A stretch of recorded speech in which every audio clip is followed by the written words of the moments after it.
क्रिस्का recording studio एकंगल सराय।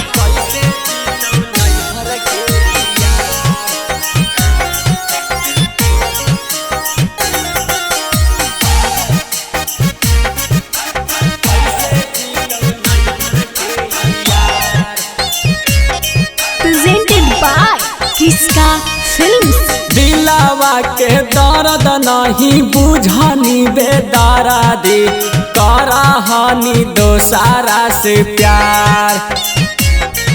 अगर दिलावा के दर्द नहीं बुझानी बेदारा दी करा हानि दोसारा से प्यार।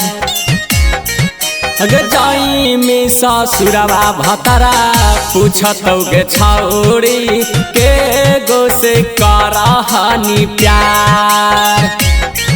अगर जाई में ससुरवा भतरा पूछतौगे छौरी के गो से करहानी प्यार। देख जहर छौड़ी जइहा तू ससुराबाग भूल जइहे धर्मेंद्र धमाल। बचपन के प्यार जानूगे नहीं तू भुलाई कैसे जीतौ नैहर के यार। अगे बचपन के प्यार जानूगे नहीं तू भुलाई कैसे जीतौ नैहर के यार।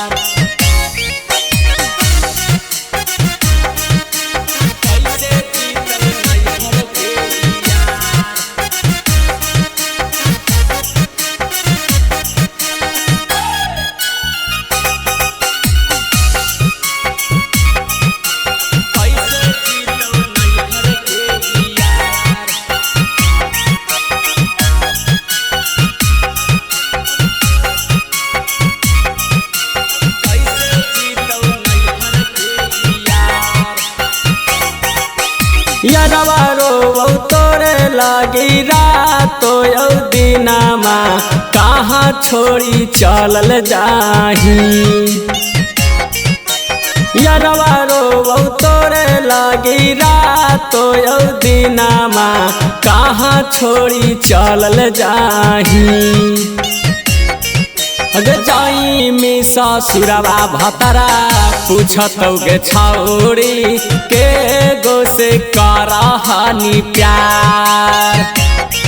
अगर जाई में ससुरवा भतरा पूछतौगे छौरी के गो से करहानी प्यार।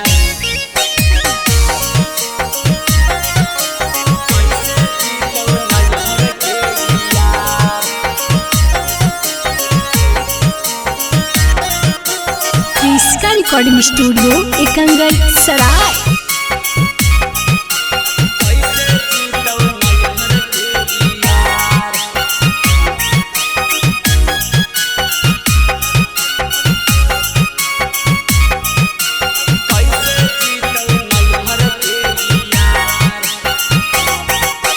धर्मेंद्र औ चांदन के नहीं तू भुलाई कैसे जीतौ नैहर के यार। धर्मेंद्र औ चांदन के नहीं तू भुलाई कैसे जीतौ नैहर के यार। जाना माँ से जादे सिंकू हमें तोरा चाहलो तैयो छोड़ी चलल जही ससुरार।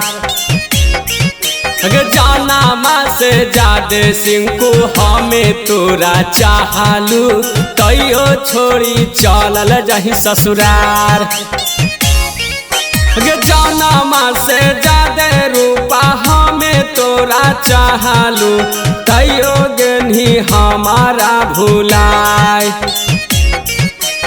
जाना माँ से जादे रूपा हमें तोरा चाहलू तैयो गेनी हमारा भुलाए। अगर जाई में ससुरवा भतरा पूछतौगे छौरी के गो से करहानी प्यार। अगे जाई मी ससुरवा भतरा पूछतौगे छौरी के से करा हानि प्यार हमें माँ